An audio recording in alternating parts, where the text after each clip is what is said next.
মায়েরা, তোমরা যারা গান শুনতে এসেছো, এখানে বাবাদের সংখ্যার থেকে মায়েদের সংখ্যা অনেক বেশি।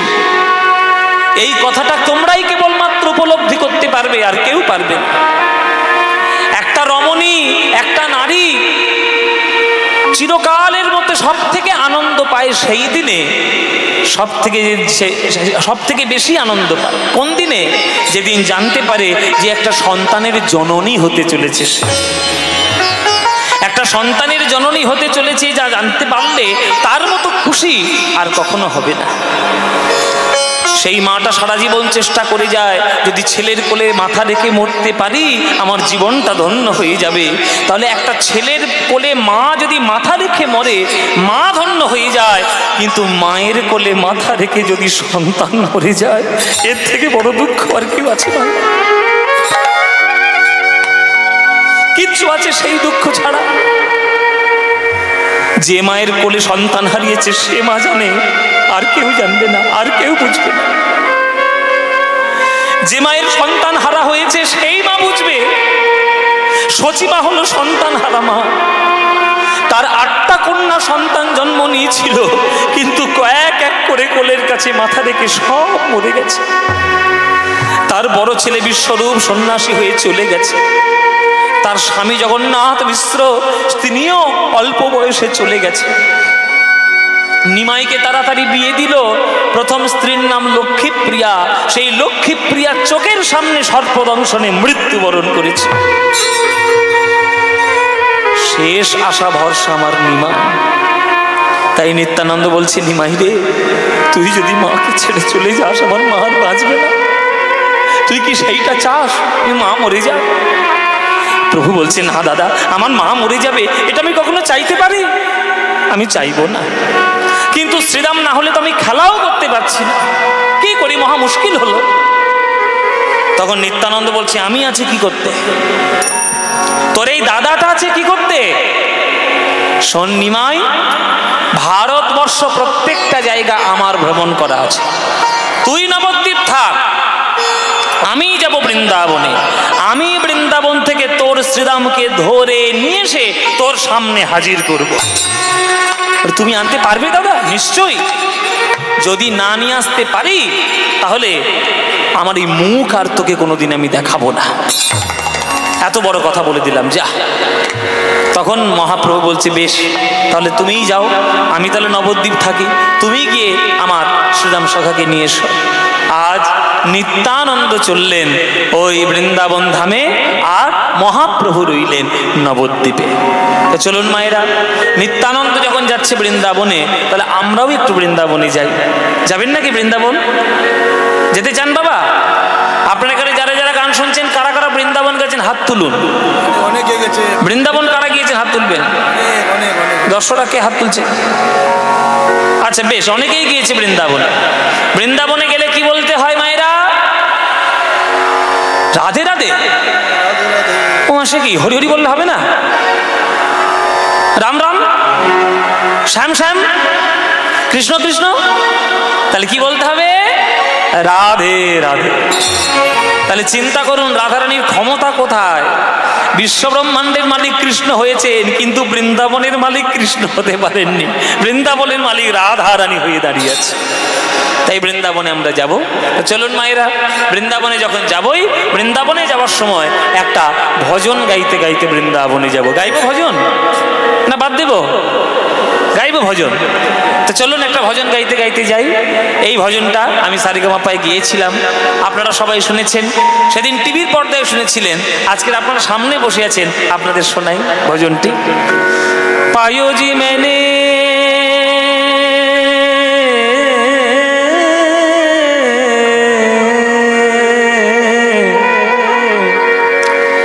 पायोजी मैंने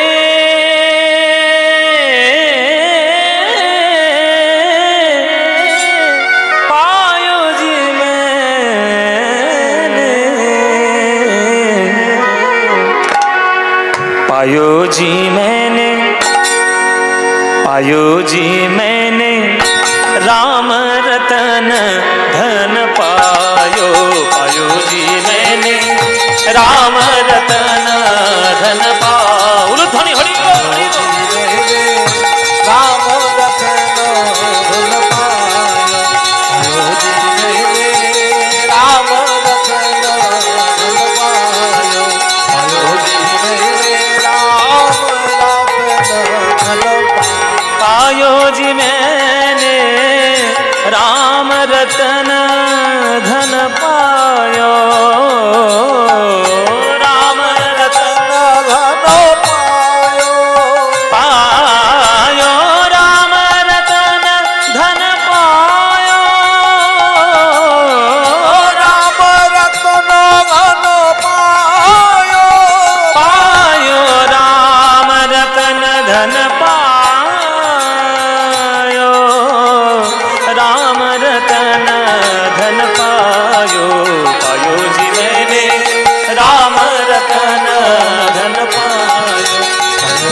वस्तु अमोलित दिए मेरे सतगुरु, वस्तु अमोलित दिए मेरे सतगुरु, वस्तु अमोलित दिए मेरे सतगुरु, वस्तु अमोलित दिए मेरे सतगुरु। আপনারা এখানে যারা যারা গান শুনছেন, দীক্ষা কারা নিয়েছেন হাত তুলুন।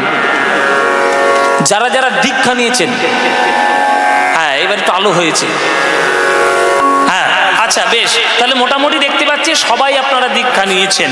দীক্ষা মানে কি? দীক্ষা মানে দিয়ে খা, দিয়ে খা। কাকে দেব? তোকে দিয়ে খাবো? ঠাকুরকে দিয়ে খা। ভগবানকে দিয়ে খেতে বলে, ভগবানকে দিয়ে খাবো? কোথাকার মানে এসে জোগাড় করেছে দেখো। আপনারা ওই সব মানে টানে জানেন নাকি? খবরদার সব মানের যে পাল্লায় পড়বেন না। দীক্ষা মানে দিয়ে খা নয়, এরকম এটা কোনো তাৎপর্য হলো না। দীক্ষার তাৎপর্যটা আজকের শুনে নিন, শুনুন। যেমন একটা এই যে দেখুন আপনাদের সামনে মন্দির রয়েছে, এই এত বড় একটা মন্দির আছে, মাঝখানে একটা শীতলা মায়ের মূর্তি রয়েছে। একটা মন্দিরের মধ্যে যেমন বিগ্রহ প্রতিষ্ঠা হয়, একটা সোনার মন্দিরে যেমন সোনার বিগ্রহ প্রতিষ্ঠা হয়, তেমনি দেহ হলো একটা মন্দির, কিন্তু দেহ মন্দিরের মধ্যে তো আর পাথরের বিগ্রহ প্রতিষ্ঠা করা যাবে না। তাই গুরুর কাছে মন্ত্র দিয়ে অদৃশ্য বিগ্রহ তৈরি করা থাকে। সেই মন্ত্ররূপী বিগ্রহ কর্মের মাধ্যমে দেহ মন্দিরের মধ্যে প্রতিষ্ঠা করার নাম হলো গুরুচরণে দীক্ষা গ্রহণ করা। যখন কোনো তাৎপর্য শুনবেন সঠিক গুরুদের কাছে গিয়ে শুনবেন। ওই যাতা লোকের কাছে গিয়ে তাৎপর্য শুনলে ওই দিয়ে খা, নিয়ে খা, এইরকম নানান ব্যাখ্যা শোনাবে। ওই সব উল্টোপাল্টা ব্যাখ্যা শুনবেন না। শুনুন, যারা যারা দীক্ষা নিয়েছেন তারা তারা প্রত্যেককে শুনে রাখুন। দীক্ষা নিয়েছেন মানে গুরুদেব আপনার কানের মধ্যে একটা বীজ মন্ত্র বলেছে, বলেননি? বলেছেন মানে ওইটা হচ্ছে অমূল্য রত্ন। ওইটাকে জপ করো, ধ্যান করো, সাধনা করো। কাঁচা হিরে দেখবে কোষ্ঠী পাথরের মতো দেখতে, চকচক করে না, কিন্তু সেটা যখন জহুরির কাছে পড়ে এমন ঘষা মাজা করে দেয় তার লক্ষ লক্ষ টাকা দাম হয়ে যায়। তেমনি ওই বীজ মন্ত্রটা হচ্ছে কাঁচা হীরের মতো। ওটাকে সাধনা করতে হবে, জপ করতে হবে, তপ করতে হবে, মনন করতে হবে, পূজন করতে হবে। করলে তুমি এমন রত্ন পাবে যে বিশ্ব ব্রহ্মাণ্ড বিকিয়ে যাবে ওই বীজ মন্ত্রের চমকে, তার আদর্শে, তার কৃপায়। ওই জন্য বলছে বস্তু অমৌলিক দিয়ে মেরে সতগুরু। এটা মীরাবাইয়ের ভজন। বস্তু অমৌলিক दिए मेरे सतगुरु, वस्तु अमोलिक दिए मेरे सतगुरु, कृपा कृपा कर अपनायो आयो जी मैंने, कृपा कर अपनायो पायो जी मैंने, राम रतन धन पायो पायो जी मैंने, राम रतन धन पायो पायो जी मैंने, राम रतन धन पायो। चोर न लूटे खर्च न खूटे, चोर न लूटे खर्च न खूटे, चोर न लूटे खर्च न खूटे, चोर न लूटे खर्च न खूटे, दिन दिन बढ़त समायो। আপনারা মনে করুন দীঘাতে বেড়াতে গেছেন, এক বালতি জল তুলে নিয়ে আপনি মনে মনে খুব আনন্দ পাচ্ছেন, সমুদ্র কমিয়ে দিলাম। এক বালতি জল তুলে নিয়ে আপনি খুব আনন্দ পাচ্ছেন, সমুদ্রের জল কমিয়ে দিলাম। আপনার মতো পাগল কেউ আছে? পাগল কেউ আছে আপনার মতো?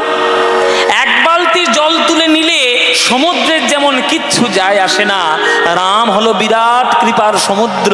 তার থেকে যদি এক বিন্দু কৃপা আমার লাভ হয়ে যায়, তাতে রাম সমুদ্রের কিছু যায় আসবে না, আমার জীবন পরিপূর্ণ হবে, আমার জীবন পরিপূর্ণ হবে।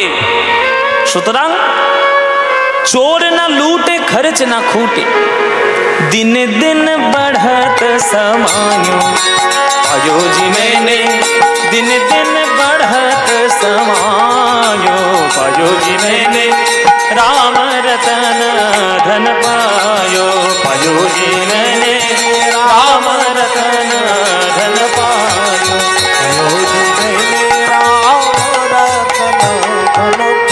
मीरा के प्रभु गिरिधर नागर मीरा के प्रभु गिरिधर नागर मीरा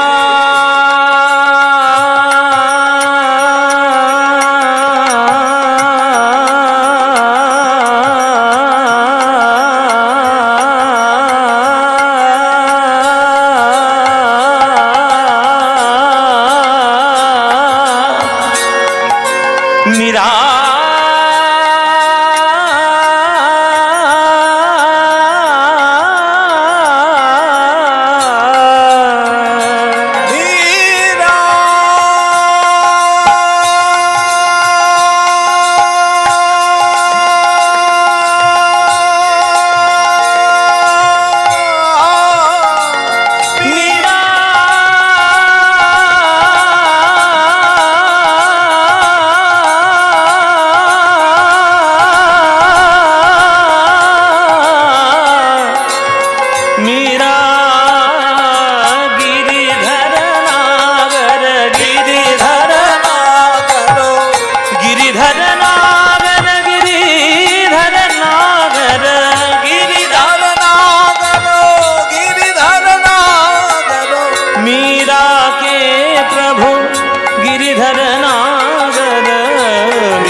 सनि सदा नि सगा मद गम सनि सनि सदा धनि धनि द सनि सनि द सनि सनि द सनि धनि सम ग रे सनि नि रे सनि द नि ध मम ग गम ग गम ग गम ग गम ग गम रे गम सा এতটাই নিচে সাগামা সাগামা সাগামা সাগামা সাগামা ধনি ধনি ধমা মাগামা ধনি ধনি নে নে নে নে নে ধনি নে ধনি নে ধনি ধনি নে ধনি নে ধনি সা ধনি সাগামা রে সনি সা ধনি সাগা গা গা গা গা গা গা ধনি সা মা মা মা মা মা গা মা মা মা গা মা মা মা ধ মা মা মা নি ধ ধ গা মা মা মা নি ধ ধ গা মা মা নি ধ সা নি ধ মা গা মা মা gama ma gama gama dhani ni ni ni dhani ni dhani ni dhani dhani ni ni dhani ni ni dhani ni ni sani dhani dha ma gama sani ni sani sa dhani dha ma gama dhani sa dha dhani sa ga ga ga ga ga ga dhani sa ma ma ma ma ma ma ma ma ma ma gama ma gama ma gama gama ma gama ma dha ma dha ma gama ga sani sa dhani dha ma ga gama ni ni sa sa ni ni ni dha dha dha gama dhani sa dha gama dhani sa sa gama dhani sa Meera के प्रभु गिरिधर नागर हरख हरख यश गायो पायो जी मैंने हरख हरख यश गायो पायो जी मैंने राम रतन धन पायो पायो जी मैंने राम रतन धन पायो पायो पायो पायो धन पायो राम रतन धन पायो राम रतन धन पायो धन पायो धन पायो धन पायो राम रतन धन पायो पायो जी मैंने राम रतन धन राम रतन धन राम रतन धन पायो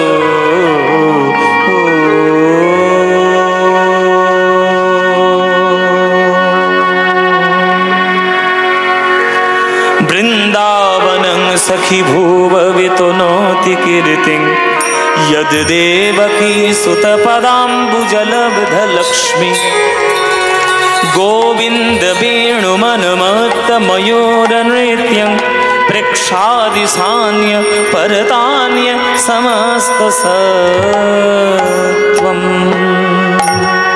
সবাই একবার বদন ভরে জয়ধ্বনি দিবেন, বলুন বৃন্দাবন ধাম কি, বৃন্দাবন ধাম কি, বৃন্দাবন ধাম কি, শ্রীমতী রাধা রানী কি, শ্রীমতী রাধা রানী কি, শ্রীমতী রাধা রানী কি।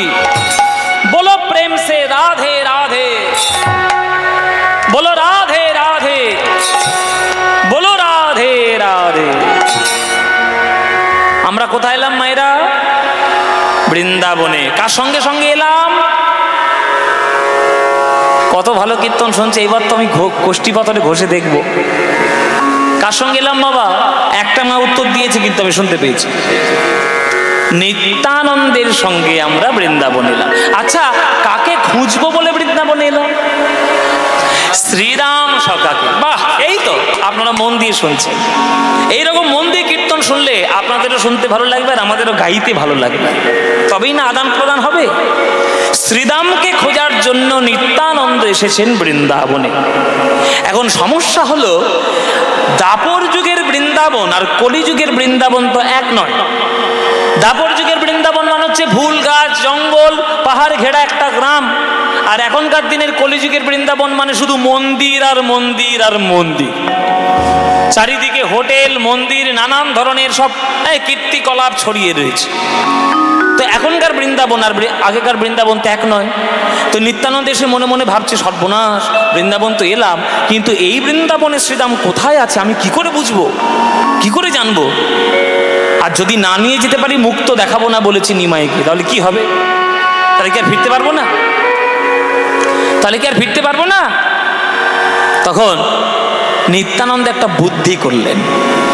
নিত্যানন্দ বুদ্ধি করলেন যে আজকের হাঁক ডাক দিয়ে যদি দেখি আমার কথা শুনে যদি শ্রীরাম বেরিয়ে আসে। তাই নিত্যানন্দ জোরে জোরে চিৎকার করে ডাকছে শ্রীরাম শ্রীরাম বলে, শ্রীরাম শ্রীরাম, কোথায় ভাই শ্রীরাম?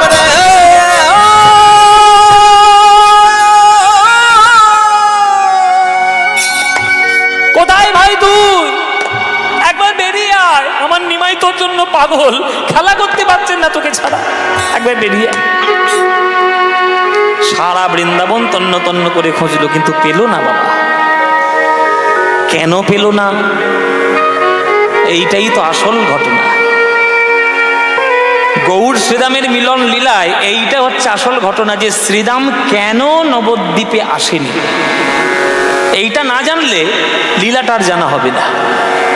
ওই জন্য এইটাকে ভালো করে জানতে হবে। শোনো মায়েরা, এইটা জানতে গেলে একটু বৃন্দাবনের লীলায় যেতে হবে।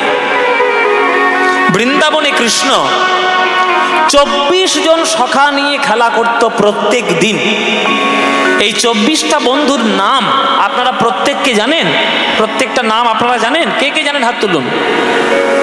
কেউ জানেন না? হাত তুলছেন না মানে কেউ জানেন না। তাহলে কি জানতে চান নাকি জানতে চান না? বলবো 24টা নাম বলবো? তাহলে মায়েরা গুনে নাও, 1 2 3 4 করে গুনে নাও। গুনো দেখি। শ্রীদাম, সুদাম, দাম, বসুদাম, সুবল, মহাবল, সুবাহু, মহাবাহু, স্তককৃষ্ণ, অর্জুন, লবঙ্গ, মধু, মঙ্গল। কজন হয়েছে? 12 জন। এই 12 জন হচ্ছে কৃষ্ণের প্রধান সখা, আর 12 জন ছিল উপসখা। এবার উপসখার নামগুলো আবার গুনে না, আরেকবার গুনো।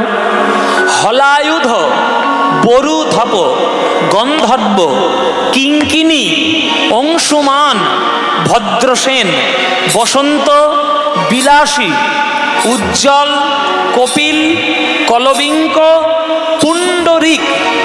বলো কজন হলো? তাহলে 12 12 কত হয়? এই হচ্ছে কৃষ্ণের 24টা বন্ধুর নাম। এই 24টা বন্ধুর সঙ্গে কৃষ্ণ রোজ খেলা করতে যেত যমুনার তীরে। হ্যাঁ, কিভাবে খেলা করতো মায়েরা? তারা ধুলায় গড়াগড়ি দিত, আম পেড়ে নিয়ে আসতো, এঁঠো আম নিয়ে কৃষ্ণের মুখের মধ্যে দিত। যে ভগবান কৃষ্ণ বিশ্ব ব্রহ্মাণ্ড চালাচ্ছে, সেই ভগবান আজকের ওই সখাদের পাল্লায় পড়ে যমুনার তীরে ধুলোয় গড়াগড়ি দিয়ে বেড়াচ্ছে, ধুলোয় গড়াগড়ি দিয়ে বেড়াচ্ছে। ভাবতে পারছেন ভগবানের লীলা কোন জায়গায় আছে? ভগবান যখন বিশ্ব ব্রহ্মাণ্ড সৃষ্টি করেন, তখন বিশ্ব ব্রহ্মাণ্ড যখন সৃজন করেন, তখন তিনি ঐশ্বর্যময় ভগবান। আর সেই ভগবান যখন বৃন্দাবনে ওই সখাদের সঙ্গে যমুনার তীরে গড়াগড়ি দিয়ে বেড়ায়, তখন সেই ভগবান হয় মাধুর্যময় ভগবান।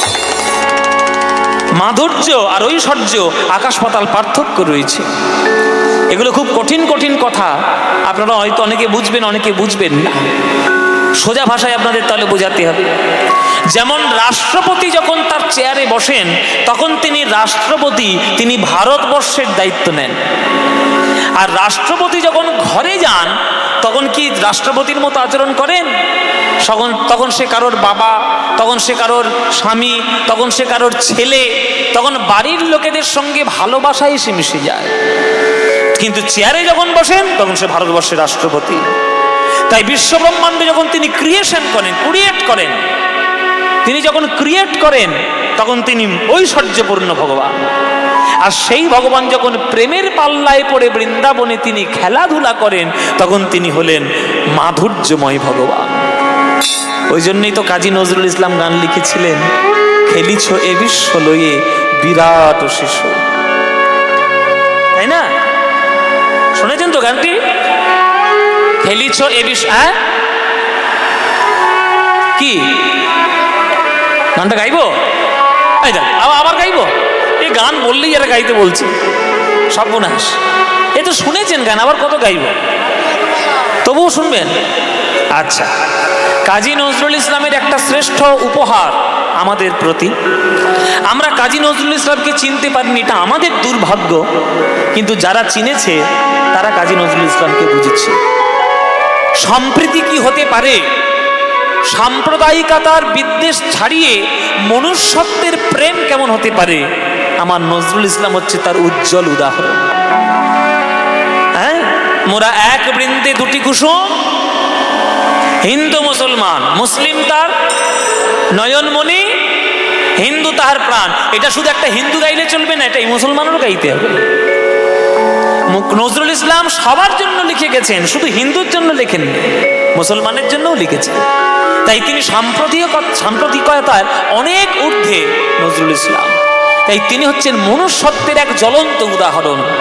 তিনি ভারতবর্ষের জন্য জেলও খেটেছেন, তিনি গানও গেয়েছেন, তিনি গান লিখেওছেন, তিনি প্রেমও করেছেন, তিনি সকল কিছু করেছেন এই ক্ষণজন্মা পুরুষটি। খেলেছ এ বিশ্ব লয়ে বিরাট শিশু, আন মনে খেলেছ এ বিশ্ব লয়ে বিরাট শিশু, আন মনে খেলেছ। প্রলয় সৃষ্টি তব পুতুল খেলা, প্রলয় সৃষ্টি তব পুতুল খেলা, নিরজনে প্রভু নিরজনে খেলেছ এ বিশ্ব লয়ে বিরাট শিশু, আনো মনে খেলেছ। শূন্যে মহা আকাশে তুমি মগ্ন লীলা বিলাসে, শূন্যে মহা তুমি মগ্ন লীলা বিলাসে। আজকে আপনারা খোলা আকাশের নিচে বসেছেন। হ্যাঁ, আমরা সাধারণত কীর্তনে খোলা আকাশের নিচে কেউ বসি না, আমরা প্যান্ডেলের তলায় বসি। কিন্তু আজকে একেবারে পুরো আকাশটাই আমাদের প্যান্ডেল, পুরো আকাশটাই আমাদের মণ্ডপ। এই মহাকাশ, এই বিশ্ব, এই ব্রহ্মাণ্ড, আমরা সেই ব্রহ্মাণ্ডের মধ্যে ধুলোর থেকেও অধম একটা জীব, ধুলোর থেকেও অধম। এখানে প্রচুর লাইট জ্বলছে বলে আকাশে দেখা যাচ্ছে না। লাইটটা যদি একবার অফ হয়ে যায়, আপনারা সন্ধ্যেবেলায় আকাশে দেখবেন মিট মিট মিট মিট করে বিভিন্ন তারা জ্বলছে। যে তারাটার আলো তুমি আজ এখান থেকে এই নাচক থেকে দেখতে পাচ্ছ, ওই আলোটা আজকের আলো নয় গো মায়েরা, ওই আলোটা অনেক হাজার হাজার বছরের পুরনো আলো। পৃথিবী বিশ্বব্রহ্মাণ্ডের সব থেকে গতি কার বেশি? যারা ভূগোল পড়েছেন তারা জানবেন, হ্যাঁ, জ্যোতির্বিজ্ঞান যারা পড়েছেন জানবেন, লাইটের সব থেকে আলো বেশি, মানে গতি বেশি। ফিজিক্স যারা পড়েছেন জানবেন যে লাইটের সব থেকে গতি বেশি, অথচ ওই তারার থেকে এই লাইটটা পৃথিবীতে আসতে 1000 বছর সময় নিচ্ছে। তাহলে বুঝতে পারছেন যে কত দূরে ওই তারাটা আছে। এই বিরাট বড় বিশ্ব ব্রহ্মাণ্ডটা ভগবানের তলায় কেমন? পায়ের তলায় ধুলোর মতো ধুলো। ওই জন্যই নজরুল ইসলাম লিখেছে, শূন্যে মহা আকাশে তুমি মগ্ন লীলা বিলাসে, শূন্যে মহা আকাশে তুমি মগ্ন লীলা বিলাসে, ভাঙিছ গড়িছ নীতি ক্ষণে ক্ষণে, ভাঙিছ গড়িছ নীতি ক্ষণে ক্ষণে, নিরজনে প্রভু নিরজনে খেলেছ এ বিশ্বলয়ে বিরাট শিশু আনো মনে খেলেছ হে বিশ্বলয়ে বিরাট শিশু আনন্দে খেলিছ, হে বিশ্বলয়ে বিরাট শিশু আনন্দে খেলিছ। তারকার বিশ্বসী খেলো না তব হে উদাসী, পড়িয়া আছে রাঙা পায়ের কাছে রাশি রাশি। আমাদের আকাশে সূর্য কটা মায়েরা? মানে বাবা রাত্রিবেলা সূর্য দেখবো কি করে রাত্রিবেলা? আরে বাবা এখন নয়, রাত হয়েছে, 6টার সময় তো সূর্য উঠবে। কটা সূর্য আসবে আকাশে? একটাই। এইরকম পৃথিবীতে কত যে মিলিয়ন ট্রিলিয়ন লক্ষ লক্ষ কোটি সূর্য আছে তোমরা জানো কি? তোমরা জানো? আমাদের এই সোলার সিস্টেমটার মতো সোলার সিস্টেম 429 মিলিয়ন রয়েছে আমাদের গ্যালাক্সিতে। আর এইরকম গ্যালাক্সি মিলিয়ন ট্রিলিয়ন রয়েছে বিশ্ব ব্রহ্মাণ্ডে। কে কটা হিসেব জানে? জানি আমরা। এই সমস্ত কিছু ভগবানের কাছে কেমন? ভগবানের পায়ের তলায় ধুলোর মতো। কাজী নজরুল ইসলামের মতো দর্শন আর কে বুঝবে বাবা? বলছে তারকা রবি শশী খেলো না তব হে উদাসী। উদাসী কেন বললো? উদাসী বলার কারণ কি? উদাসী বলার কারণ এই কারণ যে একটা বড় লোকের ছেলে, মনে করুন আম্বানির বাড়িতে যদি একটা নাতি হয়, এই যে আম্বানি, মুকেশ আম্বানি আছে না, এই তো কিছুদিন আগে তার ছেলের বিয়ে হলো, তা যদি এবার একটা নাতি হয়, তা সেই মুকেশ আম্বানির যদি একটা নাতি হয়, সেই নাতির কি খেলনার কোনো অভাব আছে? কোনো অভাব থাকবে মায়েরা? ভারতবর্ষের যত খেলনা থাকবে ওর বাড়িতে সবগুলো খেলনা থাকবে। এই এতগুলো খেলনা পেয়ে গেলে ওই বাচ্চাটার কি আর সব খেলনাতে মন বসবে? কোনোটার প্রতি ভালোবাসা আসবে, কখনো কোনোটার প্রতি অন্য ভালোবাসা হবে। তেমনি বিরাট বড় বিশ্ব ব্রহ্মাণ্ড ভগবান কোথায় কেমন করে তৈরি করে রেখেছে ওই উদাসী ভগবান নিজেও জানেন না হয়তো তার চরণের তলায় কত সূর্য ঘোরাফেরা করছে।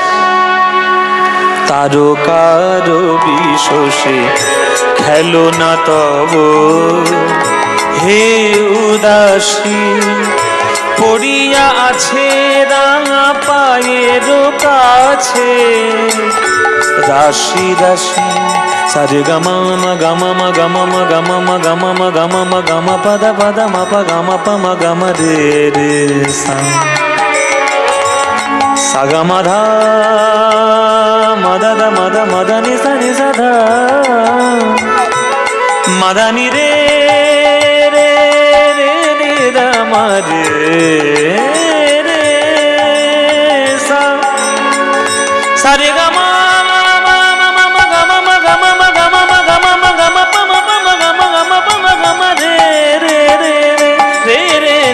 আমার রে গাধা মারে সারে গামা সারেগামা সারেগামা তারকার বিশ্বসী খেলো না তব হে উদাসী পড়িয়া আছে রাঙা পায়ের কাছে রাশি রাশি নিত্য তুমি হে উদার সুখে দুঃখে অবিকার নিত্য তুমি হে উদার সুখে দুঃখে অবিকার হাসিছ খেলিছ তুমি আপন সনে হাসিছ খেলিছ তুমি আপন সনে নিরজনে প্রভু নিরজনে খেলেছ এ বিশ্বলয়ে বিরাট শিশু মানবনে খেলেছ এ বিশ্বলয়ে নিতাই গৌর হরিনাথ শিশু মানবনে খেলেছ খেলেছ খেলেছ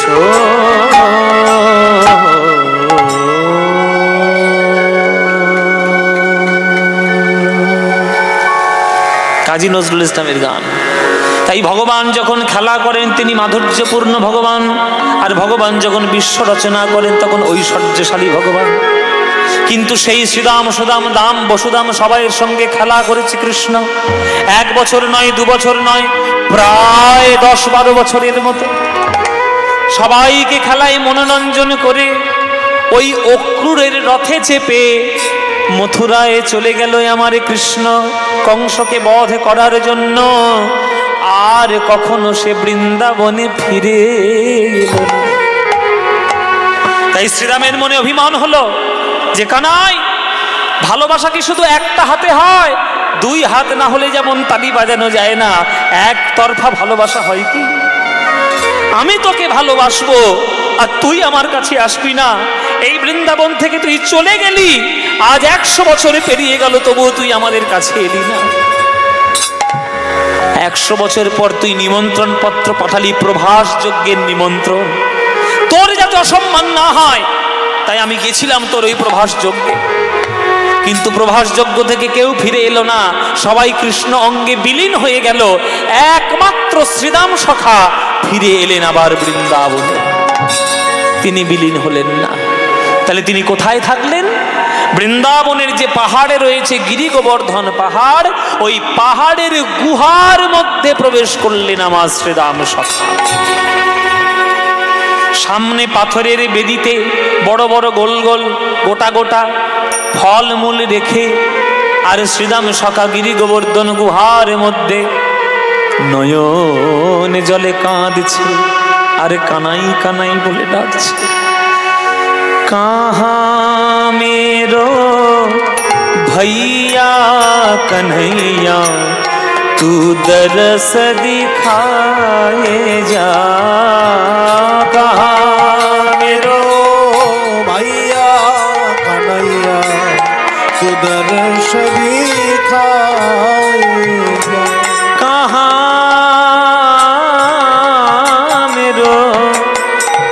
कहाँ मेरो भैया कन्हैया, तू दरस दिखाए जा। भैया तेरे लिए उदास हूँ मैं, तेरे लिए उदास हूँ मैं। भैया तेरे लिए उदास हूँ मैं, तेरे लिए उदास हूँ मैं। भैया हाथ के फल खाए जा।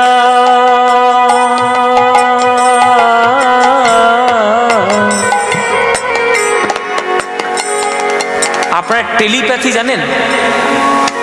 আস্তে মায়েরা টেলিপ্যাথি জানো? জানো হ্যাঁ কি না? জানো না? বলে বাবা টেলিপ্যাথি আবার কি? আমরাও জানতাম না বাঙালিরা। টেলিপ্যাথি শব্দটা সম্পর্কে আমাদের শিখিয়েছেন সত্যজিৎ রায়, যিনি সিনেমা করতেন। সত্যজিৎ রায় আমার প্রচন্ড প্রিয় চিত্র পরিচালক। টেলিপ্যাথি শব্দটা সোনার কেল্লা সিনেমা আছে, তার মধ্যে আমরা প্রথম শুনি।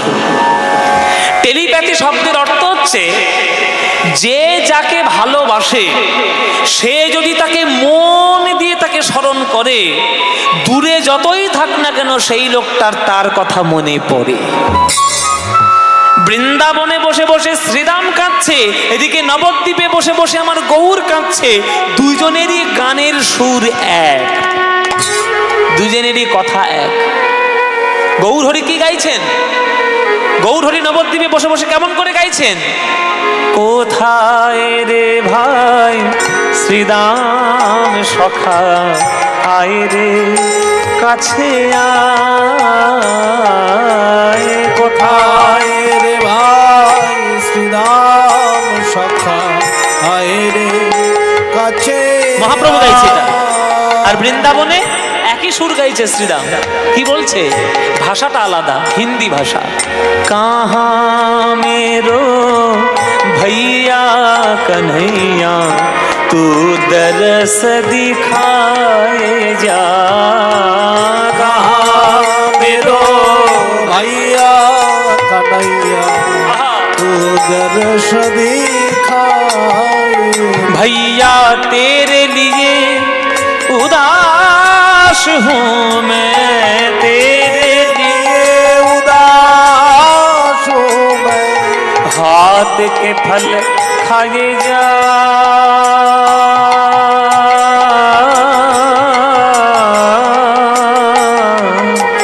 कानाई रे कानाई रे कानाई रे कानाई रे। ओरे भाई कानाई रे कानाई रे कानाई रे कानाई रे कानाई रे कानाई रे বলতে বলতে শ্রীরাম সখা ৪৫০০ বছর কাটিয়ে দিয়েছেন ওই গুহার মধ্যে। আজ নিত্যানন্দ চারিদিকে শ্রীরাম শ্রীরাম বলে খুঁজল, কিন্তু পেল না।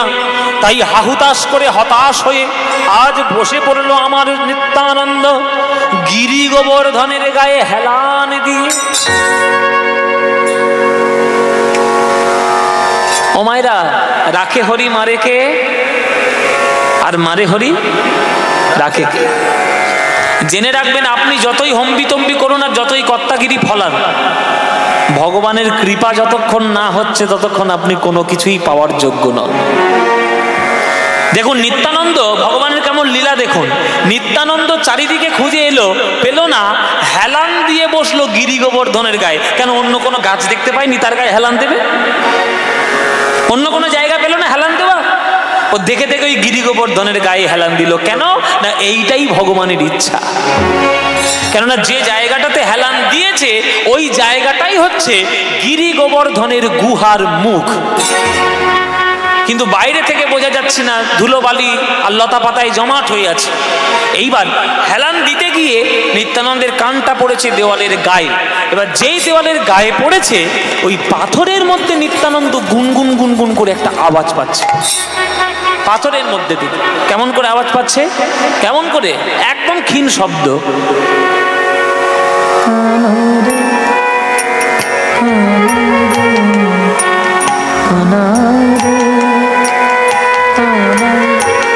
আস্তে কানাই রে কানাই রে কানাই রে।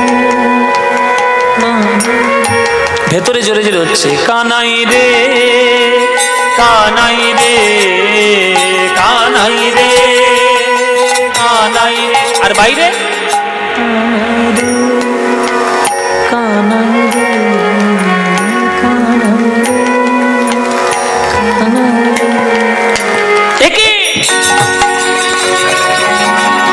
এই পাথরের মধ্যে কে কানাই কানাই বলছে? সর্বনাশ, আমার শ্রীরাম এই গুহার মধ্যে নেই তো, দেখি তো। এই বলে একটা পাথরের টুকরো নিয়ে খুঁড়তে শুরু করলো। যত জোরে জোরে খুঁড়ছে তত পরিষ্কার হচ্ছে, আর যত পরিষ্কার হচ্ছে তত জোরে জোরে আওয়াজ আসছে, কানাই রে কানাই রে কানাই, তাই গৌর হরি বল। কানাই রে কানাই রে কানাই রে, একই যে আমার শ্রীরামের কণ্ঠস্বর। সঙ্গে সঙ্গে ভেতরে প্রবেশ করেছে নিত্যানন্দ। পাথরের বেদির উপরে দেখছে বড় বড় গোটা গোটা ফল, আর চোখের জলে শ্রীরাম কাঁদছে কানাই কানাই বলে। নিত্যানন্দ কানের কাছে গিয়ে আওয়াজ দিলেন, ভাই শ্রীরাম। কে কে?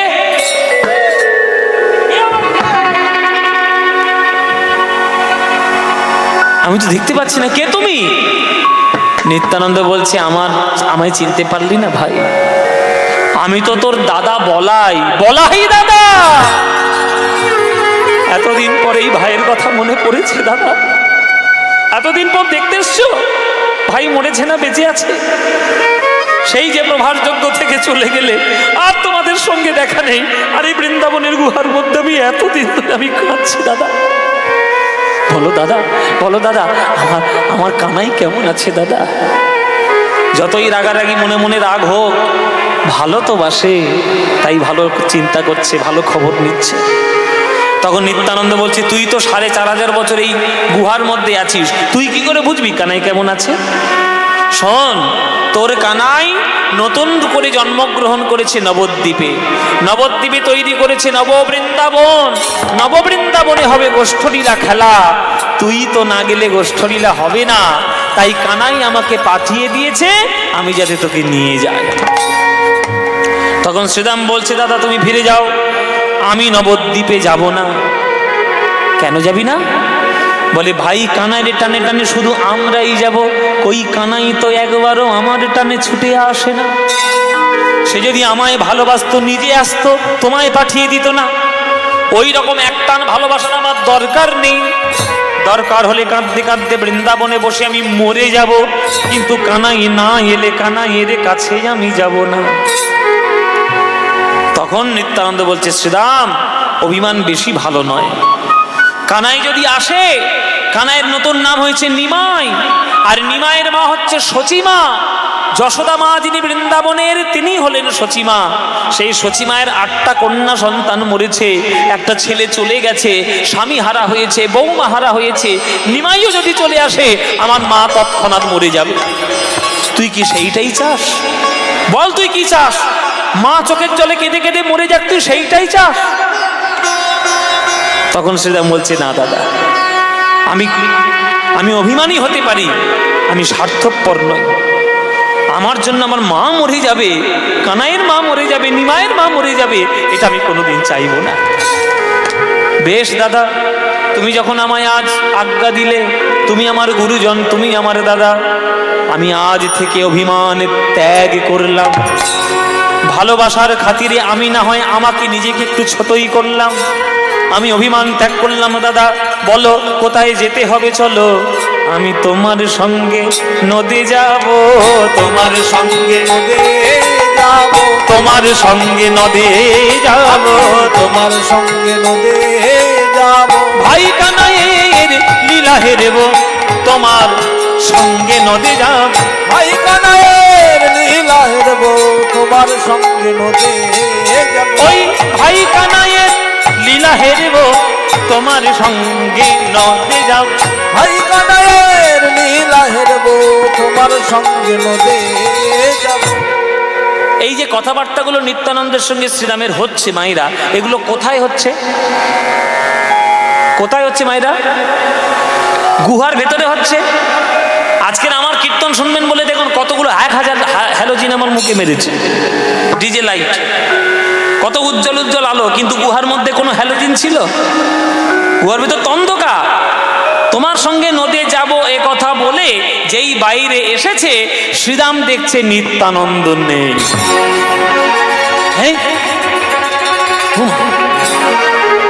কার জন্য বাইরে এলাম? হ্যাঁ বাবা, ভূতের পাল্লায় পড়লাম তো। নিত্যানন্দ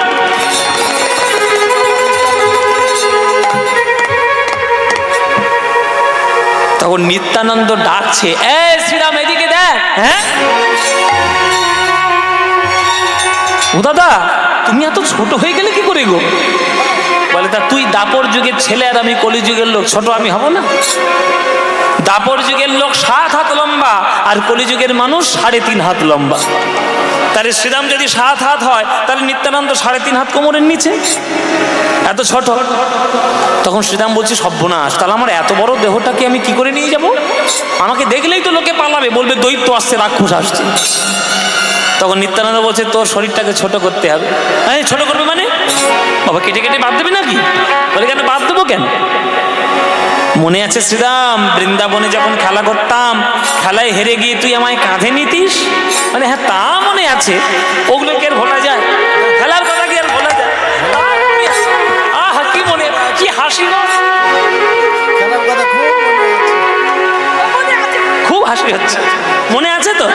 বলে তাহলে কাঁধে নেওয়ার কথা যখন মনে আছে, তাহলে তেমন করে সেইভাবে আমায় কাঁধে নে না দেখি, আমার কাঁধে নে না দেখি, আমায় কাঁধে নে না দেখি, আমায় কাঁধে নে না দেখি। ওই বৃন্দাবনের শ্রীরাম সখা আমায় কাঁধে নে না দেখি, বৃন্দাবনের শ্রীরাম সখা আমায় কাঁধে নে না দেখি। বৃন্দাবনের শ্রীরাম সখা আমায় কাঁধে নিল।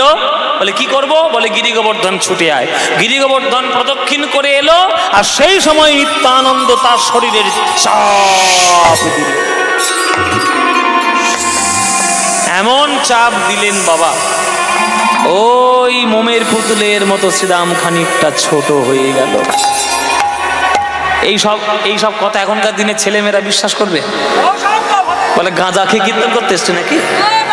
হ্যাঁ, কাঁধের উপর বসে চাপ দিচ্ছে আর ছোট হয়ে যাবে। আরে ভাই হয় রে ভাই, তাহলে আমায় বলবে, তোমরা বিশ্বাস করো আর না করো আমার ছাই যায় আসে। নিত্যানন্দ কাঁধের উপর বসে চাপ দিলে কেউ লম্বা থাকতে পারবে না। কেন না? নিত্যানন্দ হলেন স্বয়ং ভগবানের অংশ। 5টা তত্ত্ব মিলে তবে নিত্যানন্দ তৈরি। শঙ্কর্ষণ ভগবান, কারণার্ণব সাই নারায়ণ, পয়োদ্ধি সাই বিষ্ণু, ক্ষীরোদক সাই বিষ্ণু আর অনন্ত নাগ। এই 5টা তত্ত্ব মিলে তবে নিতাই তৈরি। সে যদি চাপ দেয় সে লম্বা থাকবে? ছোট হয়ে গেল। আমায় কাঁধে নে না দেখি, আমায় কাঁধে নে না দেখি, বৃন্দাবনে শ্রীরাম সখা আমায় কাঁধে নে না দেখি, বৃন্দাবনের শ্রীরাম সখা আমায় কাঁধে নে না। কাঁধে নিল, ছোট হয়ে গেল। বলে চল তোকে নিয়ে বৃন্দাবন থেকে নবদ্বীপ যাব। চলো চল নবদ্বীপ যাব, চল। তখন শ্রীরাম বলছে দাঁড়াও দাদা, আমি একটা কাণ্ড করেছি, কাউকে বলিনি। বলে কি কাণ্ড করেছিস? বলে দাদা তোমরা যখন প্রভাসযজ্ঞ থেকে কৃষ্ণ অঙ্গে মিশে গেলে তখন তোমাদের বাঁশিগুলো ভুলে ফেলে গেছিলে। সেই বাঁশিগুলো আমি জোগাড় করে রেখেছি। বলে বাঁশিগুলো নিয়ে কি করবি? বলে তো এইবার বৃন্দাবনে যাব তো, মানে নববৃন্দাবনে যখন যাব তাহলে বাঁশিগুলো একটু বাজাতে কাজে লাগবে। বলে তুই বৃন্দাবনের খেলা নবদ্বীপে খেলা করবি? ওরে বৃন্দাবনের খেলা আলাদা, নবদ্বীপের খেলা আলাদা। ও মায়েরা, কাশ্মীরের আপেল হাওড়া জেলায় হবে? কাশ্মীরের আপেল? আবার হাওড়া জেলার ধান কাশ্মীরে হবে? হ্যাঁ, কোনোদিন হবে? তাহলে হয়? তাহলে স্থান কাল পাত্র ভেদে সব কিছু হয়। দাপর যুগের খেলা দাপর যুগে, কলি যুগের খেলা কলি যুগে। ওরে শ্রীরামের বৃন্দাবনের খেলা নবদ্বীপে চলবে না। এখন নতুন খেলা হয়েছে, গরু চড়ানো হবে না, এখন খোল বাজাতে হবে, করতাল বাজাতে হবে, 2 বাহু তুলে হরি বলতে হবে। নতুন খেলা হয়েছে। কি খেলা? শোনো, বৃন্দাবনের খেলা ছিল গোধন চারণ, বৃন্দাবনের খেলা ছিল গোধন চারণ, বৃন্দাবনের খেলা ছিল গোধন চারণ।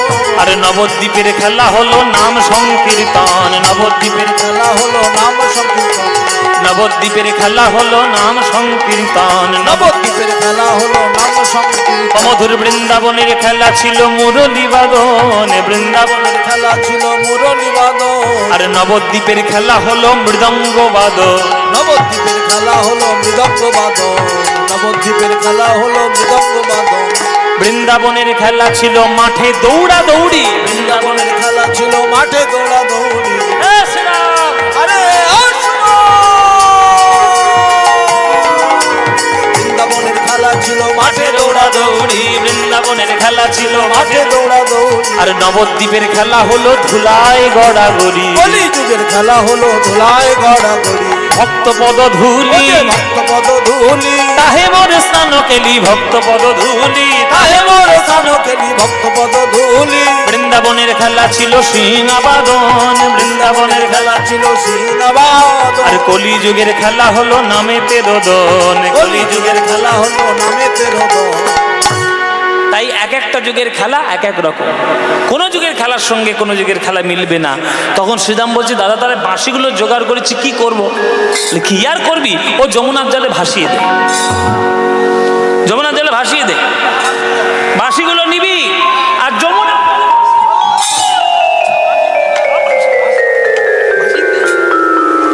সব ভাসিয়ে দাও। ও মায়েরা, সেই 12টা বাঁশি না, সে দলা মোচড় পাকিয়ে আর ধুলোর সঙ্গে জমান বেঁধে একটা কাঠ হয়ে গেছে, 12টা বাঁশি কাঠ হয়ে গেছে। সেই কাঠটা ওই যমুনার জলে ভাসিয়ে দিল। যমুনার জলে ভাসিয়ে দিতে সেই যমুনার জল থেকে ভাসতে ভাসতে ভাসতে ভাসতে সেই বাঁশির কাঠ কোথায় এলো জানো বাবা? কোথায় এলো জানো? তোমাদের এই পাশের জেলা হুগলি জেলা, হাওড়ার পাশে হুগলি না, হুগলির কাছাকাছি একটা খানাকুল বলে জায়গা আছে, জানো খানাকুল?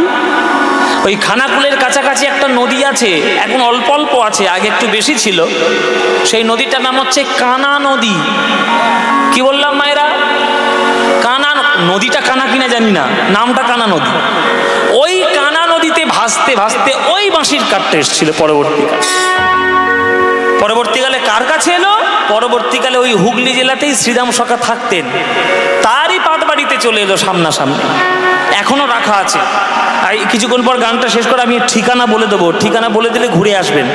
দাপর যুগের বাঁশির কাঠ আপনারা দেখতে পাবেন আপনাদের পাশের জেলা, হ্যাঁ এখনো আছে, দেখতে পাবেন। তো যমুনার জলে ভাসিয়ে দিল বাঁশির কাঠ, হয়ে গেল বৃন্দাবনের কাজ, আর সবাই মিলে চললো নবদ্বীপে। আজ চলো চলো নবদ্বীপ যাই, চলো দাদা নবদ্বীপ যাই। নবদ্বীপে গৌরের নাম গাইতে গাইতে আজ আমার নিত্যানন্দ আর শ্রীরাম সখা দুজনেই গৌরের নাম গাইতে গাইতে এলো আজ নবদ্বীপে।